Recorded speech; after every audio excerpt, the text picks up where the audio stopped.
यह डिक्टेशन 60 शब्द प्रति मिनट है।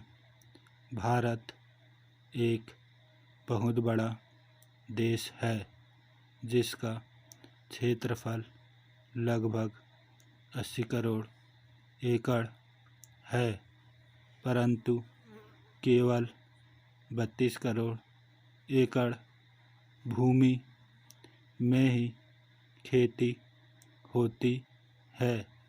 शेष भूमि या तो उपजाऊ नहीं है या पर्वत, नदियाँ या बंजर हैं। ऐसी भूमि बहुत कम हैं जिसमें एक से अधिक फसलें उगाई जा सकें। वर्षा साल में एक ही बार होने में सिंचाई की समस्या मुख्य है। वैसे दो मुख्य मौसम होने के कारण दो प्रकार की फसलें उत्पन्न की जा सकती हैं। जहाँ कहीं ऐसी सुविधा है वहाँ पर वर्ष में 2 बार फसलें उगाई जाती हैं। गर्मी में खरीफ की फसल तथा जाड़े में रबी की फसल।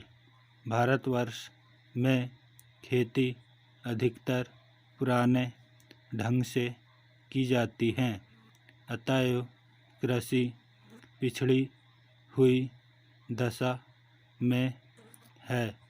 भारत में कृषि के पिछड़ेपन के कई कारण हैं।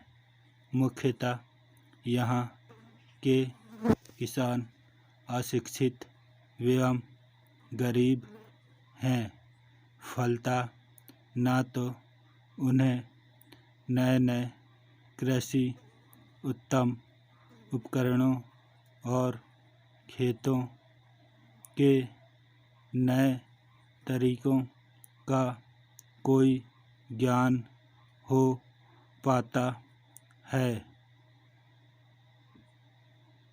और न ही वे अपनी गरीबी के कारण खेतों में बढ़िया खाद और उत्तम बीज डाल पाते हैं।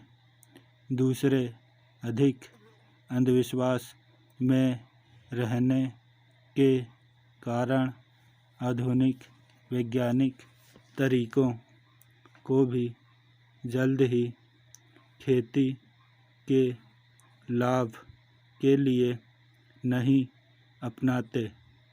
छोटे छोटे तथा बिखरे फैले खेत, अनिश्चित वर्षा, सिंचाई के सीमित साधन, मिट्टी का कम उपजाऊ होना तथा दूसरे ऐसे ही अन्य कारणों से भारत सदियों से कृषि प्रधान देश होते हुए भी विश्व में खेती में अग्रसर न हो सका, वरना इतना पिछड़ा कि स्वयं अपनी जनसंख्या के लिए भी भरपेट अनाज नहीं पैदा कर सका।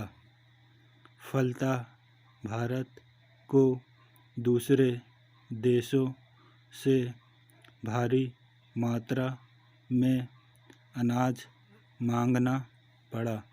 स्वतंत्र होने पर भारत सरकार ने पहल खेती के सुधार की और ध्यान दिया और पंचवर्षीय योजनाओं में कई ऐसी योजनाएं पूरी की गई हैं जिनमें खेती की पैदावार में वृद्धि हुई है। स्टॉप।